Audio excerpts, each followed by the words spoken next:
Report shows there are 26 pesticides in Amazon Creek. KZI 9 News reporter Sarah Hurwitz spoke with representatives from the Long Tom Watershed Council who conducted that study. She joins us live in the studio to tell us what it all means. Sarah?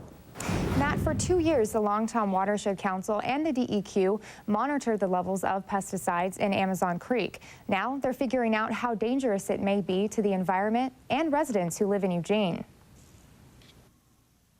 Members of the Long Tom Watershed Council say they chose to study Amazon Creek because it's unique. We decided to start monitoring and become more active in water quality with Amazon Creek because we recognized the impacts that Amazon has on a lot of the Long Tom Watershed Council's work downstream. Jason Schmidt says because the creek runs through parts of the city of Eugene, they wanted to research the impact of urbanization on the natural waterway. The 26 chemicals, mostly DEET and herbicides found in Amazon Creek, aren't a surprise to the council. But the real question is, how harmful are those chemicals? What we found in the creek and the levels of toxicity in the creek are below the standards that have been set by EPA.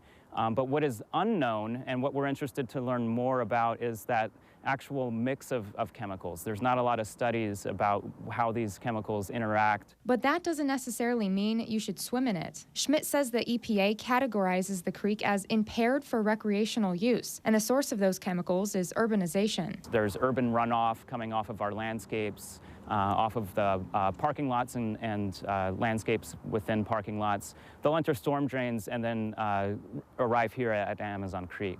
Residents who live near the water say it's important to restore the creek. To me, it's a part of preserving the value of the neighborhood. You know, it's part of why I like to live here, and I don't want to see it degraded.